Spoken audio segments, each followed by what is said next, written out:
ಅವೊಕಾಡೊ ಹಣ್ಣು ಎಲ್ಲರಿಗೂ butter fruit ಅಥವಾ ಬೆಣ್ಣೆ ಹಣ್ಣು ಹೆಸರಿನಲ್ಲಿ ಚಿರಪರಿಚಿತ.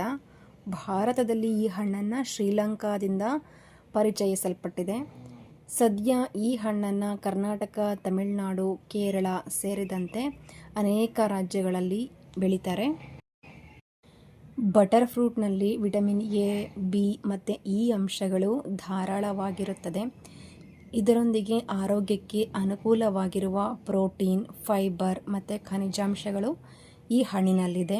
ನಾನಿಲ್ಲಿ ಅವಕಾಡೊ ಮಿಲ್ಕ್ ಶೇಕ್ ಮಾಡ್ತಾ ಇದ್ದೀನಿ. ಅವಕಾಡೊದಲ್ಲಿ ಮೋನೋ ಅನ್ಸ್ಯಾಚುರೇಟೆಡ್ ಕೊಬ್ಬಿನಾಂಶವಿದ್ದರೂ ಇದು ಆರೋಗ್ಯಕ್ಕೆ ಹಾನಿಕಾರಕವಲ್ಲ. ಈ ಹಣ್ಣನ್ನು ತಿನ್ನುವುದರಿಂದ ದೇಹದಲ್ಲಿ ಕೊಲೆಸ್ಟ್ರಾಲ್ ಪ್ರಮಾಣ ಕಡಿಮೆಗೊಳಿಸಬಹುದು. ಹಾಗೆಯೇ ಹೃದಯದ ಆರೋಗ್ಯವನ್ನು ಹೆಚ್ಚಿಸುವಲ್ಲಿ ಈ ಹಣ್ಣು ಪ್ರಮುಖ ಪಾತ್ರ ವಹಿಸುತ್ತೆ. ಈ ಹಣ್ಣಿನಲ್ಲಿ ಫಾಲಿಕ್ ಆಸಿಡ್ ಆರೋಗ್ಯವನ್ನು ಹೆಚ್ಚಿಸುತ್ತೆ. ಅವಕಾಡೊದಿಂದ ಎಣ್ಣೆಯನ್ನು ಕೂಡ ತಯಾರಿಸಲಾಗುತ್ತದೆ. ಚರ್ಮವನ್ನು ಮೃದುಗೊಳಿಸೋದಕ್ಕೆ ಈ ತೈಲ ಸಹಕಾರಿ. ವಾರದಲ್ಲಿ 2 ಬಾರಿ ಅವಕಾಡೊ ತೈಲದಿಂದ ಮಸಾಜ್ ಮಾಡೋದ್ರಿಂದ ನಿಮ್ಮ ಚರ್ಮದ ಸಮಸ್ಯೆಗಳು ದೂರವಾಗುತ್ತವೆ. ಬಟರ್ ಫ್ರೂಟ್ ಸೇವನೆಯಿಂದ ದೇಹ ತೂಕ ಕಡಿಮೆಯಾಗುತ್ತದೆ. ಇದರಲ್ಲಿ ಕಾರ್ಬೋಹೈಡ್ರೇಟ್ ಮತ್ತು ಕೊಬ್ಬಿನಾಂಶ ದೇಹಕ್ಕೆ ಶಕ್ತಿ ನೀಡುತ್ತದೆ. ಅಲ್ಲದೆ ನಮ್ಮ ಸ್ನಾಯುಗಳನ್ನು ಬಲಪಡಿಸುವಲ್ಲಿ ಅವಕಾಡೊ ಹಣ್ಣು ಪ್ರಯೋಜನಕಾರಿ. ಯಾವುದೇ ಹಣ್ಣಾಗಲಿ ತುಂಬ ಒಳ್ಳೆಯದು ಅಂತ ಯಾವುದನ್ನು ಜಾಸ್ತಿ ತಿನ್ನಬಾರ್ದು. ಅತಿಯಾದರೆ ಅಮೃತಾನೋ ವಿಷ. ಅದೇ ರೀತಿ ನಾವು ಯಾವುದನ್ನೇ ಆಗಲಿ ಹಿತಮಿತವಾಗಿ ಬಳಸಬೇಕು. ವಿಡಿಯೋ ನೋಡಿರೋ ಪ್ರತಿಯೊಬ್ಬರಿಗೂ ಧನ್ಯವಾದಗಳು.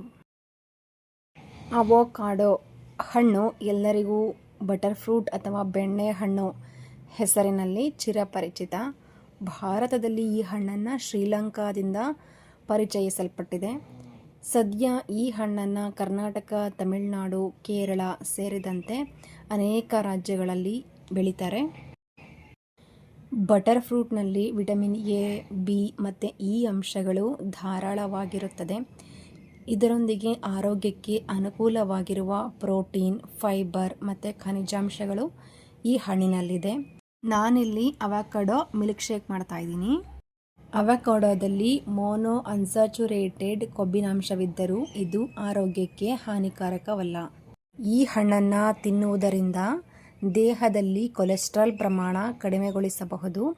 ಹಾಗೆಯೇ ಹೃದಯದ ಆರೋಗ್ಯವನ್ನು ಹೆಚ್ಚಿಸುವಲ್ಲಿ ಈ ಹಣ್ಣು ಪ್ರಮುಖ ಪಾತ್ರ ವಹಿಸುತ್ತೆ. ಈ ಹಣ್ಣಿನಲ್ಲಿ ಫಾಲಿಕ್ ಆಸಿಡ್ ಆರೋಗ್ಯವನ್ನು ಹೆಚ್ಚಿಸುತ್ತೆ. ಅವಕಾಡೊದಿಂದ ಎಣ್ಣೆಯನ್ನು ಕೂಡ ತಯಾರಿಸಲಾಗುತ್ತದೆ. ಚರ್ಮವನ್ನು ಮೃದುಗೊಳಿಸೋದಕ್ಕೆ ಈ ತೈಲ